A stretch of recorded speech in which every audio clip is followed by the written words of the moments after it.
What's up everybody, and welcome to the channel. Today we're going to take a look at the slightly updated 2024 Mazda MX-5 Miata RF. This one is a Grand Touring, finished off in the Aero Grey. MSRP is just under $40,000. Underneath the hood of the 2024 Mazda MX-5 Miata, you're going to find that Skyactiv 2-liter inline 4-cylinder engine, pumping out 181 horsepower with 151 pound-feet of torque. It's also paired to a 6-speed automatic transmission, sending the power to the rear wheels, and with a curb weight at 2,500 pounds, you're looking at 0 to 60 time around 6 seconds. It has an 11.9 gallon fuel tank, and you're looking at 26 miles per gallon in the city with 35 out on the highway, and the Miata has a near 50-50 weight distribution. The overall length is 154.1 inches with a wheelbase at 90.9 inches. Width is 68.3, height is 49 inches, and ground clearance is 5.3 inches. You're also going to notice 11-inch rotors in all 4 corners with ventilated discs up front and solid discs in back. Moving on to the exterior styling with the 2024 Mazda Miata RF. This is a sharp looking little sports car, especially in this color. Looks really cool. You have a nice updated set of LED headlights with a pretty sharp design, blacked out housing, really sharp angles as well, cutting towards that really large front grille. Got the massive Mazda logo, and you can see some openings down below to provide a ton of cooling. Got a small splitter in each of the front corners, and then a small trim piece with a nice vent. Definitely a nice design for this car, very aggressive over previous generations. You can see the sharp lines for the hood fading towards the windshield. Very sleek overall design. Don't think you can find a bad angle on this car. At the side, you have a nice updated set of 17-inch wheels. You can also see the dual color, machined silver with the gloss black, and then very sleek body lines for this front fender. You have the one side light, and then down below, a small side skirt with some plastic trim and some sharp lines in the lower portion of the doors. You get body colored on the door handles as well as the mirror caps. The windshield surround is also finished in the body colored, and with the roof up, you can see the panel up above finished off in more of the body color. There's going to be a little bit of gloss black behind that, and a soft top roof is also available if desired. And with the roof off, you can see just how cool it looks. You also have this gloss black trim piece behind the window, and then behind the seats themselves, you can see part of the roof tucked underneath the cover. You have a third brake light up there as well, sharp body lines going up to where the roof used to be, and then the rear fender has a nice bulge to it to add some aggression. You can see a little bit of the width to the front and rear fender from this angle. Got a small antenna, an updated set of LED taillights in back, the Skyactiv logo, Mazda, and MX-5. Small shark fin antenna with your third brake light all up above the trunk. And then for the rear, you can see the backup camera right in the center, sharp body line throughout the lower portion, and then just a nice way the rear bumper tucks away, and you can see the backs of those wheels. A small dual exhaust as well, and then finishing it up, it's a sporty compact sports car. Moving on to the key, you got your Mazda badge, and then all the controls are on the side with lock, unlock, trunk release, and panic. You can just go ahead and keep the car locked, but grabbing the door handle, you have a button on it where you can automatically unlock it. This Grand Touring is going to get the Tan Nappa leather seating, along with the 9-speaker Bose audio with headrest mounted speakers. For the door panel, you do have some body color for the upper portion, which is a really cool look. And then you can see this tan color as well with some light colored stitching. It has some padding on the armrest, nice little grab handle, all of your window and mirror controls, and then one of these speakers. A little bit of silver trim for the door sill, and then manual controls for the front of the seat to go up and down, recline lever in back, and then a nice design for the smooth bolsters, perforations in the center with some nice stitching, making our way all the way up. You can see those perforations, which is for those speakers. Got these nice bumps behind it as well, a little bit of a wind diffuser, and then spinning around, we have a 3-spoke steering wheel with some silver trim. And then now inside the 2024 Mazda Miata, keep my foot on the brake. We can go ahead and fire it up.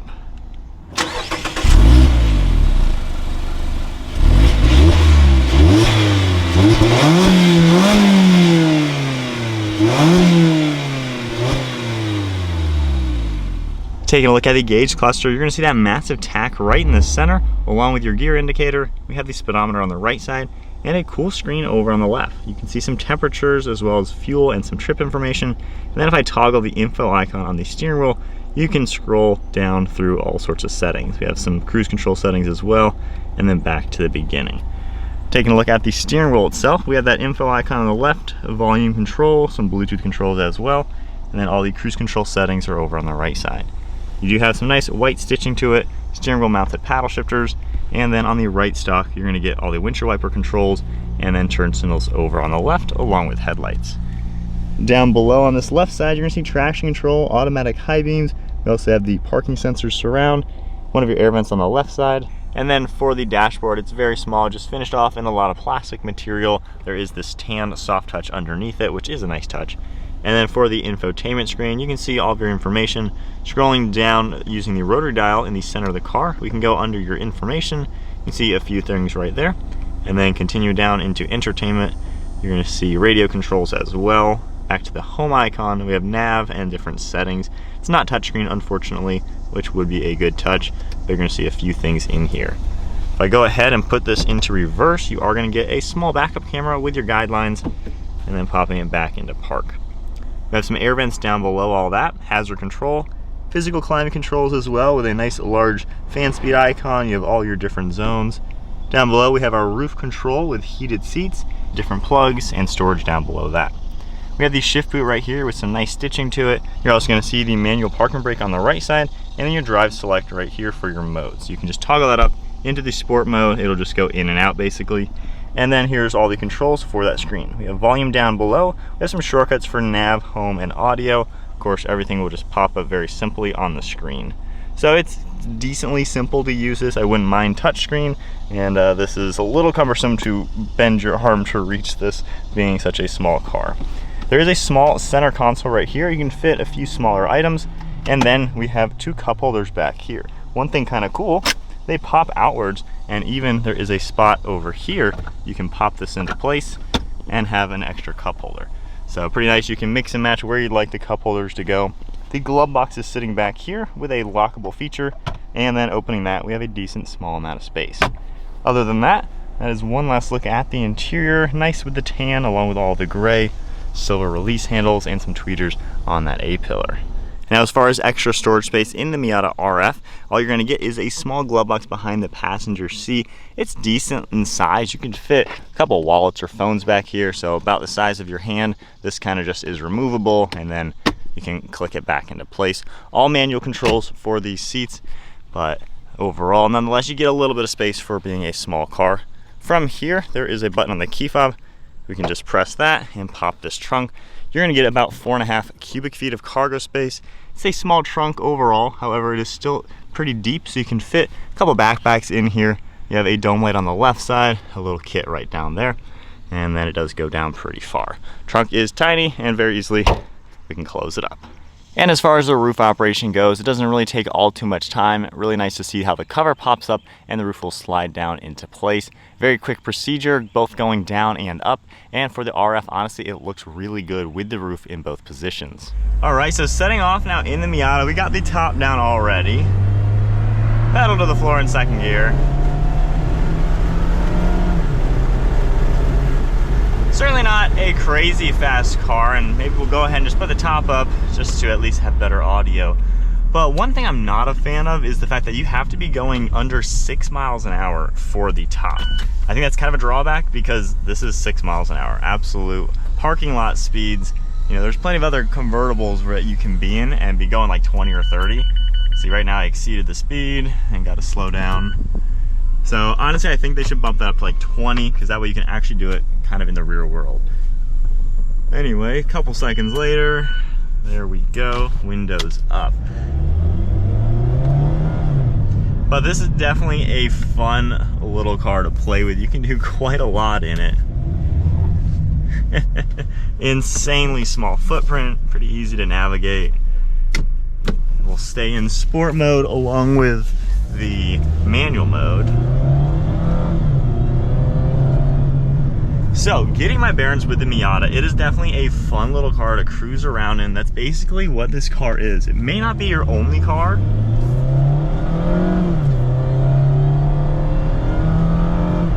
but it'll definitely be the car that you just want to go play with in the mountains, hit some turns with, and just have a blast. Taking these turns, it is so nimble with such a small wheelbase.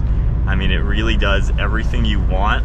There is some body roll. They have revised the suspension for 2024 to limit body roll. However, honestly, this is not the most hunkered down hardcore sports car. So it is going to have some roll left and right, which also does translate to a very comfortable ride. Overall, the suspension is really smooth. It absorbs the bumps pretty nicely. The car isn't ultra rigid or anything like that, so it's definitely not going to be a back-breaking ride. So I like how they have very well tuned this car to be a daily-able car. You can drive it pretty much in any circumstance. It has plenty of ground clearance, and you're pretty much going to be able to drive over everything. Now, as far as the interior space, I'm 5'11". Honestly, I feel pretty cramped in here. One of my good friends owns a Miata RF, and it feels like he has more room. Now, his is a manual with the cloth seats, so I'm not sure if the pedal box with the auto is a little different, or maybe the leather seats themselves are a bit thicker with the heated function or something with the speakers. I'm not too sure. But this does feel a little on the cramped side. I feel like I can't get the seat as far back as I want. So I wouldn't mind more space. But again, if you're buying this car, you kind of know it's a small car. On top of that, the seats are very padded, so they inherently are comfortable. It's just you feel a little on the cramped side. But when you're talking about the fun factor, this car in the turns is what it's about. You can just rip through any turn and just have so much fun. You know, back when I owned my 700 horsepower R35 Nissan GTR, my friend and his Miata was right on my tail through the mountains. And you're talking about a 600 horsepower difference basically between the two cars. So this car can handle so much. It can keep up with very, very fast cars in the mountains because it weighs nothing. It is so nimble. So the handling and the turning is where the fun comes alive. Acceleration isn't bad. I mean, when you step on it, it does accelerate. It's not like it's sluggish, it's just not fast, which I'd say is okay given it has such a small footprint and everything like that. A few other normal things, the visibility is really good all throughout the front. As you can tell, you see out really nicely, and the front corners of the fenders you see. So it's really easy to place this car. Over your right shoulder, the back of the car is right behind you, so it's really easy to do. And with the top down, as you saw, pretty much doesn't change the visibility at all. Overall, it's kind of quiet in here too. When you're on the highway, it's not really all too noisy. I'm not sure how the soft top would be, but this is certainly a pretty comfortable and quiet car overall. There's pretty good technology with this roof system. So as a daily driver, I mean, it's something you can use as long as you don't need a lot of stuff. That's probably the biggest thing with its smaller footprint. But hitting those bumps, you know, pretty soft overall.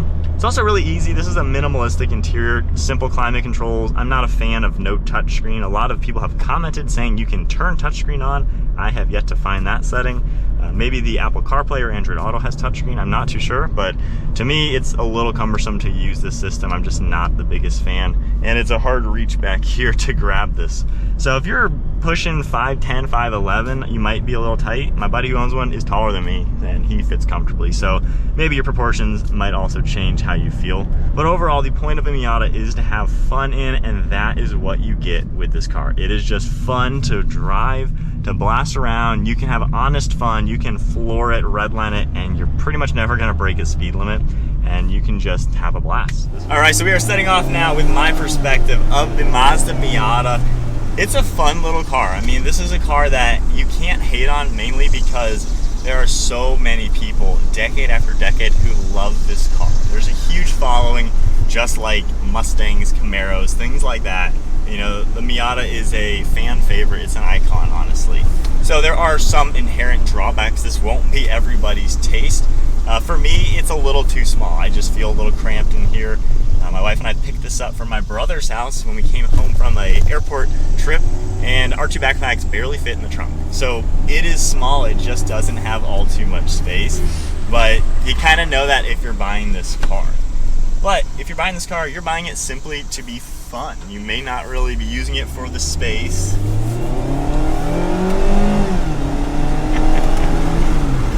It's quick enough. I mean, it's certainly not a fast car. You're not going to buy this again for the straight line speed. But this car comes alive so well when you're taking the turns. It handles like nothing else. And like I mentioned, you know, we've done mountain trips, and my friend who has one of these, you can't shake him. You literally can't shake shake them because these just handle well. And the way the suspension is, it has a lot of body roll, even though Mazda says for 2024 they've limited that. It rocks a lot. There is a ton of roll in this car, but that almost helps with the grip because it's such a soft suspension. It just kind of rolls around a turn and grips for days. We've driven one of these on the tail of the Dragon and it was a blast. You could just rip through it. And when we compare this to the Toyota GR86, that car is significantly flatter, a lot easier to drift, which is a lot of fun.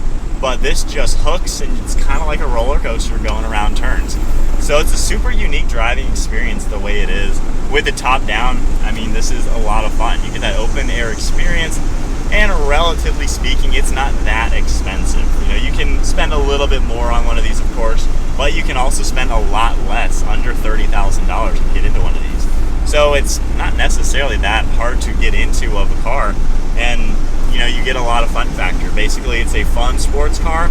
Like I said, you can have just honest fun. You don't have to be breaking the speed, hitting 100 miles an hour every turn. You know, this car, you can floor it, and you're not really going to go that fast. Therefore, you can just wring out the engine, use every single thing this car has to offer, and just have a smile on your face when you're doing it.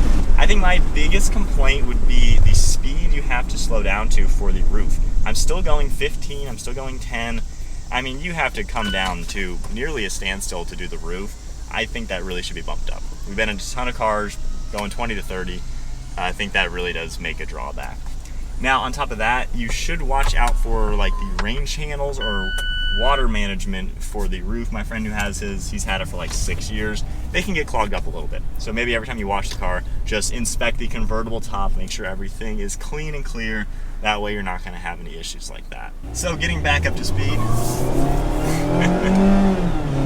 Yeah, so it's not fast, but you know, it's fun. You can do some donuts in this. You can do a little bit of drifting. It's a car you can just play with. As far as more normal things, I think the gauge cluster looks really cool. The screen, I'm not the biggest fan of Mazda's screen. I would rather it be touchscreen. I'm not sure why they don't do that. It would just make it a lot easier. It's a little cumbersome when I'm changing the Sirius radio stations. Kind of got to go into it and click like 5 things just to change the station. So I'm not the biggest fan of that overall. Backup camera's fine. That's about it. There's not really too much fancy technology in this car. It's not really about that. This car is simply supposed to be just a fun drop top that your average person can afford. And I think Mazda has successfully done that decade after decade. I mean, you see these cars out and about, you see millions of these. I think they offer a really wide spectrum of trim levels to where it really can fit a lot of people's taste. This one might be a little bit older demographics taste, given the tan interior and the automatic. You know, my friend's got a manual, more of a base model with the cloth. Seems to fit his needs really well. And if you are doing more track stuff and more mountain driving, you can get these with the Brembo brakes, the lightweight wheels, the sportier seats, and things like that. So you really can get a Miata that's going to fit. The one we drove at the Dragon had the upgraded bucket seats and all that, and it was so much fun. So there's a full look at the 2024 Mazda MX-5 Miata. I'm going to do a full 1-week review in a couple days after I get a few more 100 miles of seat time in this thing. Well, if you enjoyed the video, give it a thumbs up, hit that subscribe button, stay tuned for plenty more content, and I'll see you all in the next video.